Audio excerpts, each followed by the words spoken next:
So let's do some more examples of proof by induction. Here's a theorem. For any n being equal to 0, 1, 2, and so on, we have that 3 divides n cubed minus n. Here's our proof by induction. So you begin with the base step. We see that 3 divides 0 cubed minus 0. So the statement when n is 0, my first value actually is true. 3 divides 0 because 3 times something can equal 0. 3 times 0 is 0. Okay, now I'm ready for my induction step.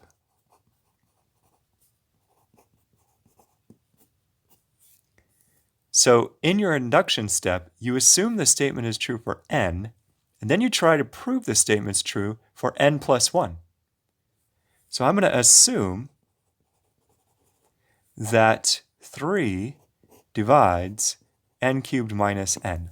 What this means is 3 times k is n cubed minus n for some integer k. Next, what I'm going to do is prove the statement's true when I replace the n with n plus 1. So I have, therefore, n plus 1 cubed minus n plus 1. Now I'll do a little bit of algebra. I think it's n cubed plus 3n squared plus 3n plus 1 minus n minus 1. That could be written as n cubed minus n plus 3n squared plus 3n. Now, n cubed minus n, by hypothesis, is 3 times k. So I could write this as 3 times k plus n squared plus n. Therefore, this is n plus 1, 3 divides n plus 1 cubed minus n plus 1.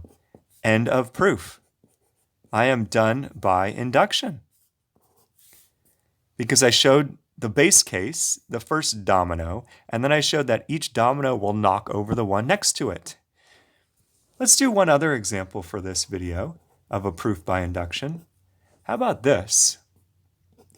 If n is a natural number or an integer, and let's say n is bigger than or equal to 5,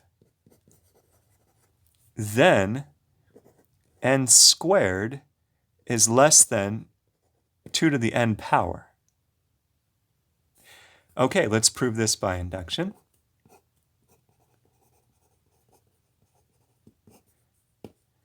Now, here I started my first case with 0. Here I'm going to start with 5. It doesn't matter the starting value, the n value being 0, 5, or 1.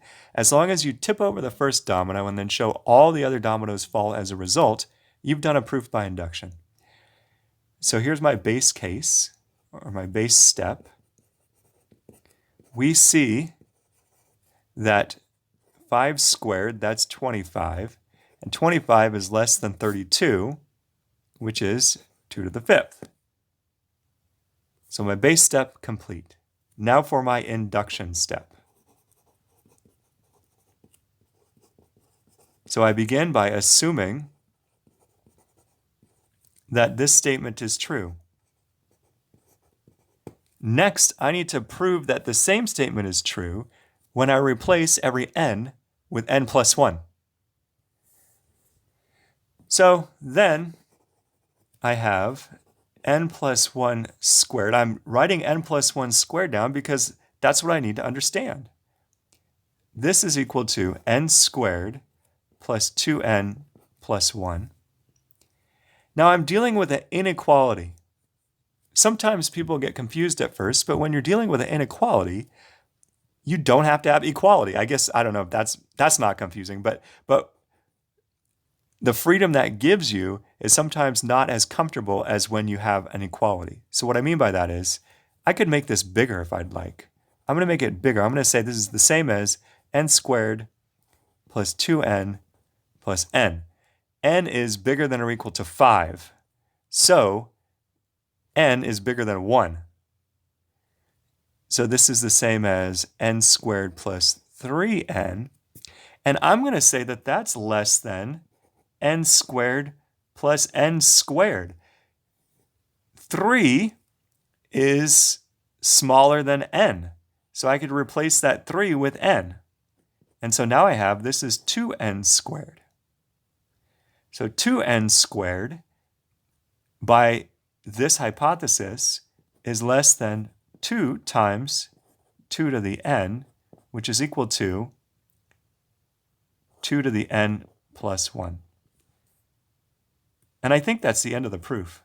So I can put my box there because I showed that this statement holds when I have n plus 1 replacing every n. Now, another thing I'll remark is when you're dealing with inequalities, this is the way to go. You can put equals, and then you can put an inequality, and then equals after. It's read n plus 1 squared is equal to this, which is less than that, which is equal to this. So this is the way I would prove this statement. Okay, in our next video, I'm going to give you an example of an erroneous proof by induction. I'd like you to watch that and see if you can catch what's going to happen. I'll see you there.